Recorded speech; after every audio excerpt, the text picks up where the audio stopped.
Excellences, Mesdames et Messieurs, veuillez prendre place. La séance est ouverte.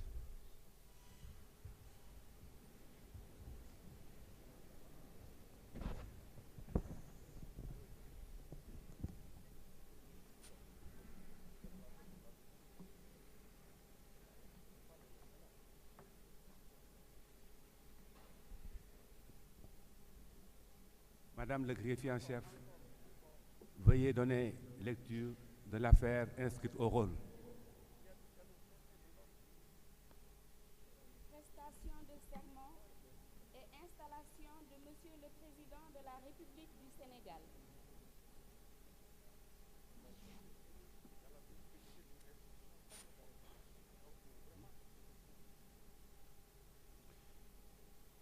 Monsieur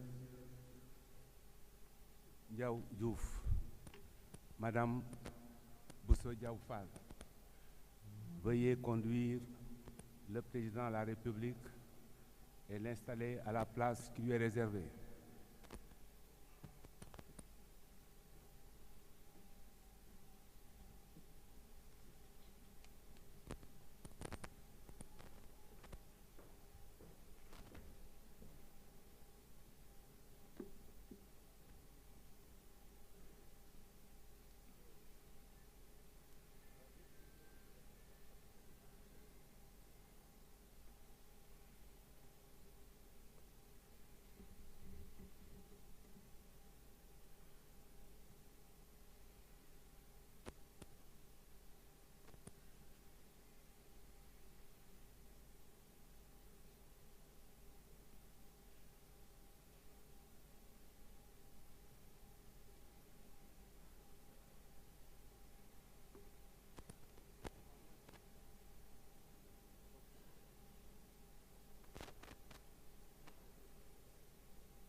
Madame le greffier en chef, veuillez donner lecture des visas et du dispositif de la décision numéro 4E 2019 du 5 mars 2019 du Conseil constitutionnel. Décision numéro 4E 2019 du 5 mars 2019. Le Conseil constitutionnel, vu la Constitution, notamment en ses articles 26, 33 et 35, vu la loi organique numéro 2016-23 du 14 juillet 2016 relative au Conseil constitutionnel, vu la loi numéro 2017-12 du 18 janvier 2017 portant code électoral, modifié par les lois numéro 2017-33 du 21 juillet 2017 et numéro 2018-22 du 4 juillet 2018. Vu la décision du Conseil constitutionnel numéro 3E 2019, du 20 janvier 2019, arrêtant la liste des candidats au premier tour de l'élection du président de la République. Vu la lettre numéro 82 PPCAD-FM du 28 février 2019 du premier président de la Cour d'appel de Dakar, président de la Commission nationale de recensement des votes, transmettant le procès-verbal des résultats provisoires du premier tour de l'élection présidentielle et les pièces y annexées. Après en avoir délibéré conformément à la loi, proclame, article 1er, M. Macky Sall est élu président de la République du Sénégal.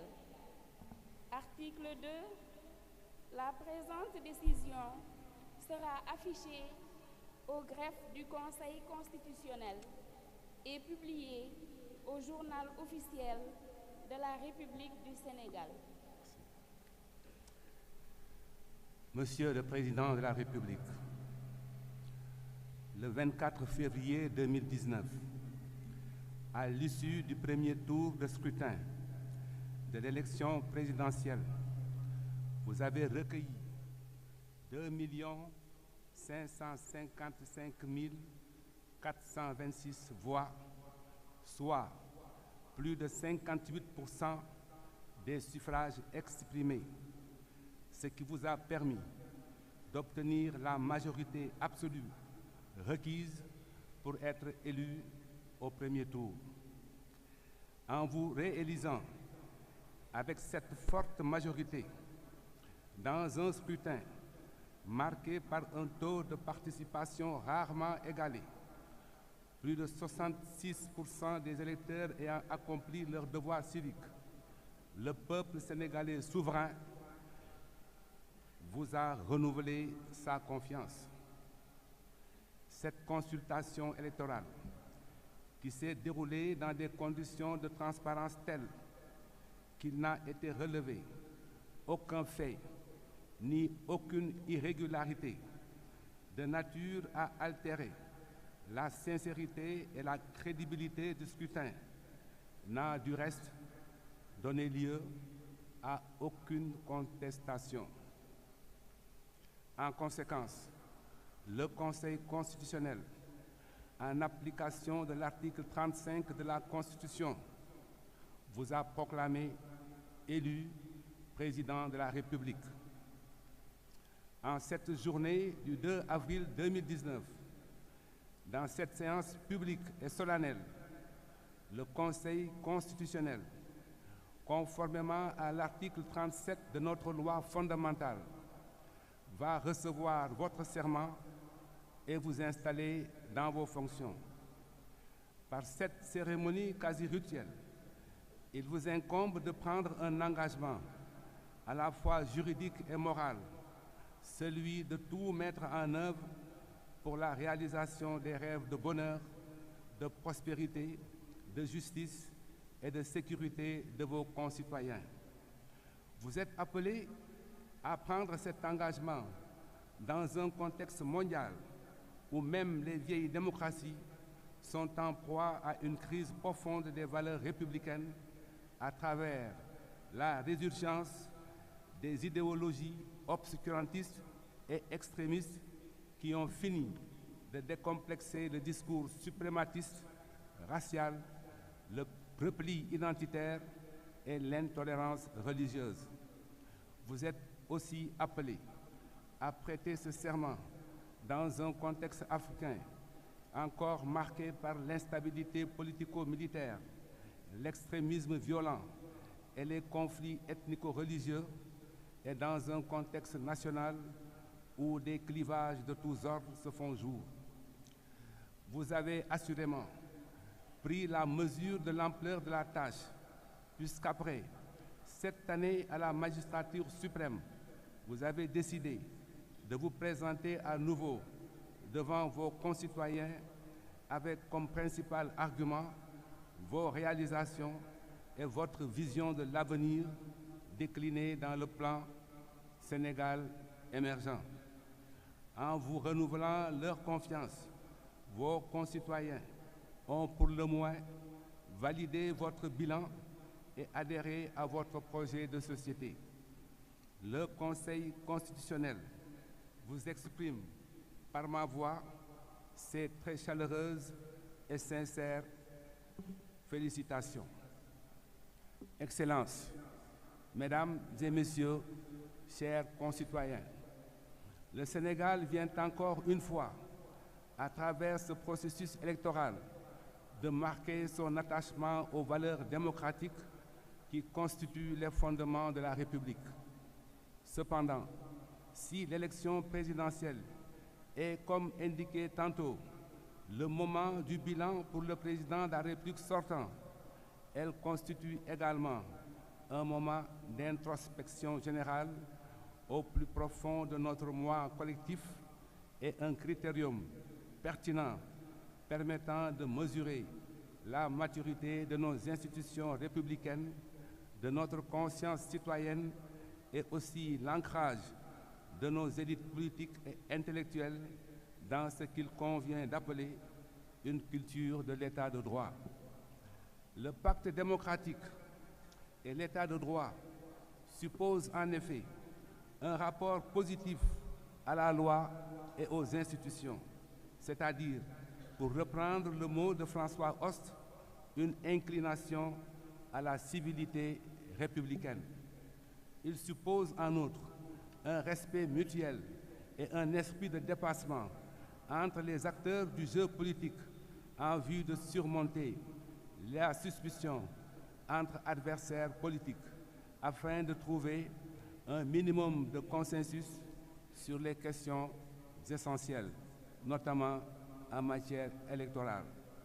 Il suppose enfin la participation active à la vie de la cité de personnalités indépendantes et suffisamment équidistantes, des partis qui pourraient se retrouver en situation de conflit pour se donner la légitimité d'arbitres ou de médiateurs impartiaux en vue de la pacification de l'espace social et politique. Il semble bien que des efforts soient encore nécessaires en la matière. L'histoire politique du Sénégal n'a certes pas été un long fleuve tranquille. Parfois, elle a en effet mis en présence des adversaires irréductibles. Ces derniers ont cependant toujours su prendre suffisamment de hauteur pour s'asseoir autour d'une table afin de trouver des points d'équilibre improbables et des consensus inédits en vue d'aller toujours plus avant dans notre longue marche sur le chemin de la démocratie. Force est de constater aujourd'hui une mutation des mœurs politiques à travers la substitution au dialogue fécond de monologues parallèles faits d'invectives et de calomnies dans les médias et les réseaux sociaux. C'est fort de ce constat que le Conseil constitutionnel, malgré le caractère non public et non contradictoire de ces procédures, mais conscient que sa mission de sauvegarde de la volonté de l'électeur et de garantie de la sincérité du scrutin doit s'appuyer sur une démarche empreinte de transparence, a ouvert ses activités à la présence des représentants des candidats et à des personnalités sans affiliation connues à une entité politique. Ce choix se justifiait par le souci d'instaurer un climat apaisé, non pas au sein de la société, dont la sérénité n'a jamais été prise à défaut, mais entre les différents acteurs politiques. Le Conseil constitutionnel ne se faisait cependant pas d'illusions, car la contestation principielle de la loi sur le parrainage et la confiscation du débat citoyen avaient pour conséquence logique la contestation de la mise en œuvre de la dite loi et au-delà la contestation des institutions. Ces institutions, si souvent prises à partie aujourd'hui, sont pourtant celles qui, en l'espace de 12 années, ont permis 2 alternances démocratiques. C'est pourquoi il faut rendre hommage aux forces de défense et de sécurité, à l'administration chargée des élections, à la Commission électorale nationale autonome, au Conseil national de régulation de l'audiovisuel, à la Commission nationale de recensement des votes, aux commissions départementales de recensement des votes et aux délégués de la Cour d'appel pour avoir, encore une fois, avec discrétion et efficacité, permis aux citoyens d'exercer leur droit de vote dans un cadre organisé, transparent et sécurisé. C'est aussi le lieu de saluer la maturité des électeurs qui, à nouveau, ont fait preuve de responsabilité et de discernement pour la préservation de nos acquis démocratiques. Ces électeurs, composantes anonymes et laborieuses de la société, n'ont fait ni vœu de contestation systématique, ni allégeance inconditionnelle à quelque chapelle politique que ce soit. Ils savent cependant que leur voix compte et attendent patiemment le jour du scrutin pour exprimer leur choix. Il faut apprendre à les respecter et à compter avec eux. En allant massivement aux urnes, ils ont su préserver la paix sociale par leur comportement civique, renouvelant ainsi leur confiance aux institutions républicaines impliquées dans le processus électoral. Le discours politique gagnerait à s'élever à la hauteur de la conscience citoyenne de ce peuple, afin que le Sénégal reflète enfin et pour toujours l'image de la démocratie mature et apaisée qu'il est réellement. Monsieur le Président de la République, si cette élection du 24 février 2019 a été si particulière, c'est aussi, et peut-être surtout, parce que de nouvelles perspectives économiques semblent s'ouvrir à notre pays. Elles en ont décuplé les enjeux et exacerbé les passions. Les Sénégalais sont conscients qu'ils entrent dans une nouvelle ère. Ils l'appréhendent autant qu'ils l'espèrent, car ils savent qu'elle sera, en fonction de ce que nous en ferons, une bénédiction ou une malédiction. L'expérience, c'est en effet ce qu'on fait de ses propres erreurs, mais c'est aussi les leçons que l'on tire des erreurs des autres. En vous faisant dépositaire de leur confiance, vos compatriotes vous confient surtout leur espoir de paix, car la paix est aux États ce que la santé est aux hommes. Sans elle, rien n'est possible. On ne le sait souvent qu'après l'avoir perdu. Ils vous confient aussi leur espoir de cohésion nationale, afin que dans ce monde plein d'épines, le Sénégal reste un espace de paix d'où seraient bannis les affres de la division et la violence sous toutes ses formes. Les Sénégalais vous confient enfin l'avenir de la jeunesse, exposée au fléau de la migration clandestine, afin qu'elle ne se mue plus jamais en argonaute des temps modernes, errant à travers déserts et océans, dans une odyssée où elle ne rencontre que désillusion, intolérance et humiliation. Il s'agit certes d'un phénomène complexe et difficile à éradiquer, mais s'agissant d'une question difficile, c'est ce qui doit être fait tout de suite. L'impossible devant juste prendre un peu plus de temps. Monsieur le Président de la République, au nom du Conseil constitutionnel, je vous souhaite un paisible et fructueux quinquennat. J'associe à ces vœux Madame Marième Faye Sall, votre épouse, sans la sollicitude et l'action de laquelle votre mission n'aurait gagné qu'en complexité. À vos honorables invités, chefs d'État, chefs de gouvernement et éminentes personnalités, le Conseil exprime sa haute considération et ses remerciements pour l'honneur et l'amitié que par leur présence, ils font au Sénégal.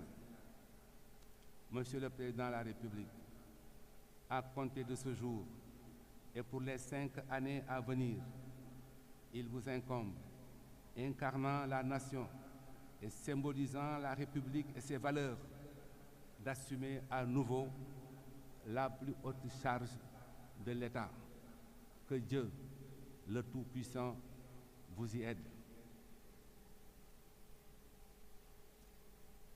Monsieur le Président de la République, veuillez vous lever. Le Conseil constitutionnel va recevoir votre serment.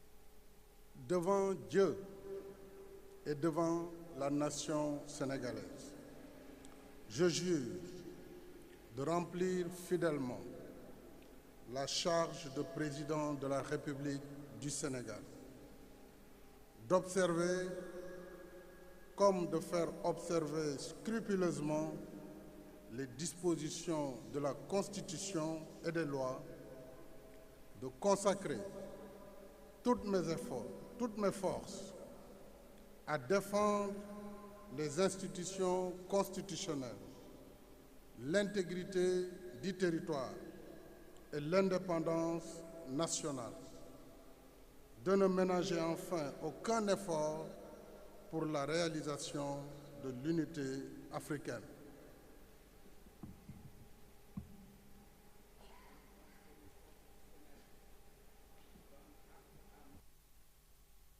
Président de la République du Sénégal, de sa prestation de serment, l'installe dans ses fonctions et ordonne que du tout, il sera dressé procès-verbal conformément à la loi. La séance est levée.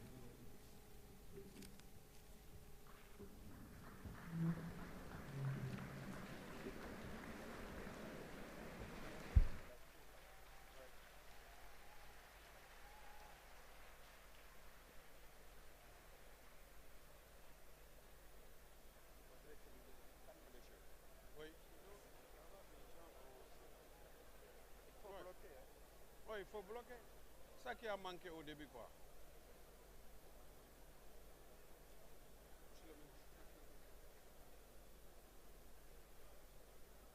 Vous avez travaillé avec lui, hein, c'est ça? Le ministre, oui, oui, le MFA. J'ai fait 4 ministres. Mais alors, oui. Dire seul, hein? Oui. Hein? Oui, oui, tout à l'heure. Oui, plus tard, il y a une pause. Ah, il y a une pause. Oui, oui. On va lui mettre son bandeau, ses grands croix, et il revient. Et moi, je lui mets le collet. Ah, d'accord. Voilà. Donc, quand même, il aura le bandeau. Oui, oui, oui. En revenant, il l'aura. Oui. Mais il faut aller le voir. Il faut aller le voir. Il faut qu'il explique tout ça. Il sera observé une pause pour permettre à monsieur le président. Non. C'est pas... Oui. Il faut couvrir tout l'espace. Il fallait dire de rester sur Excellence. place. La deuxième phase, c'est ça. Il faut lui parler là. Il dort là. Wad. Jàpp ci waay.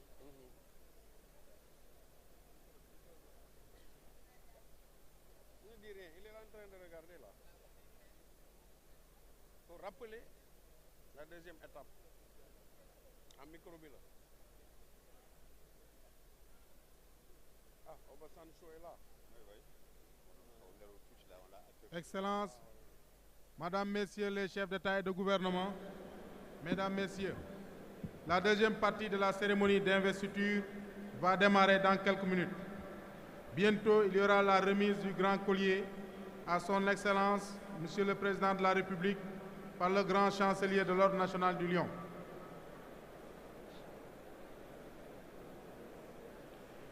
Il est à préciser que le grand collier est l'attribut associé à la fonction de grand maître. En effet, c'est son signe distinctif.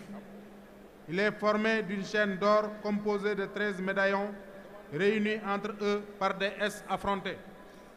En leur centre, 2 médaillons portent un baobab, 3 médaillons portent un lion et une étoile, et 2 médaillons portent un plant d'arachide. Les 6 autres représentent l'Ordre national du Lion. Le pendentif en bout de chaîne est un signe réglementaire de l'Ordre national. Il est suspendu à un motif central représentant le monogramme RS. Nous noterons bien que les 5 premiers médaillons portent des sceaux de la République, à savoir le baobab, le lion et l'étoile. Quant aux 2 médaillons avec un plant d'arachide, ils représentent une activité essentielle de la vie de la nation sénégalaise. À la suite de la remise du grand collier, Son Excellence, Monsieur le Président de la République, prononcera son discours d'investiture. Et à la fin de son adresse, Son Excellence, Monsieur le Président de la République, recevra dans l'ordre les félicitations de Madame la Première Dame, accompagnée des enfants du couple présidentiel, de leur Excellence, Madame et Messieurs les chefs d'État et de gouvernement, et enfin des chefs de délégation. Au terme de ces félicitations, Son Excellence, Monsieur le Président de la République, va se retirer pour recevoir les honneurs militaires qui lui seront rendus par un détachement interarmé. Ce sera en compagnie de Monsieur le Général de corps d'armée, Cheikh Gueye, chef d'état-major général des armées. Et pendant ce temps, les chefs d'État, de gouvernement et de délégation suivront cette séquence dans 2 salles attenantes.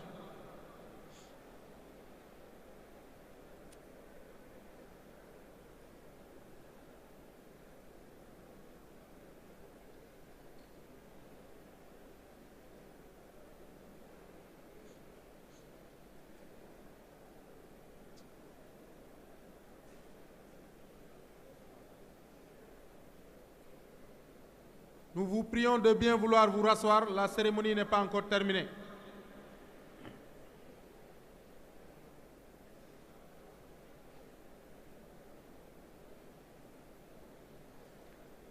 Et nous demanderons également respectueusement à l'assistance de rester assis pendant que Monsieur le Président de la République reçoit les honneurs du détachement interarmé. Elle pourra suivre cette partie de la cérémonie sur les écrans géants qui sont disposés dans la salle.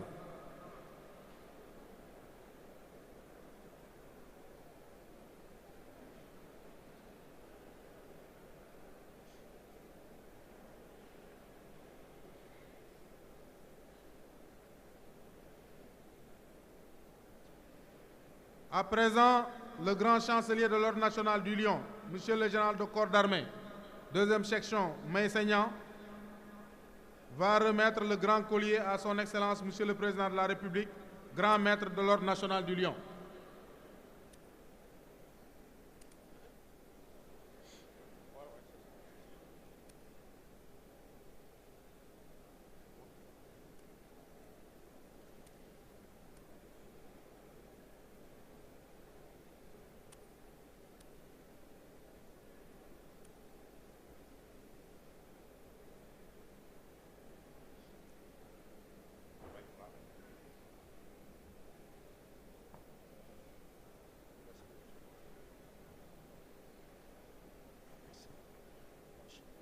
Monsieur le Président de la République, nous vous reconnaissons comme grand maître de l'Ordre national du Lion.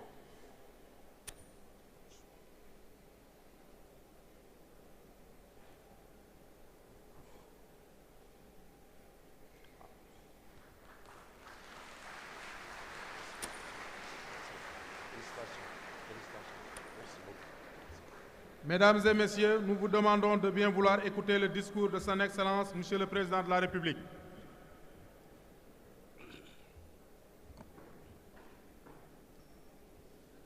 Excellences, Madame, Messieurs les chefs d'État, chères sœurs, chers frères, Mesdames les Premières Dames, Monsieur le Vice-président, Mesdames, Messieurs les chefs de gouvernement, Mesdames, Messieurs,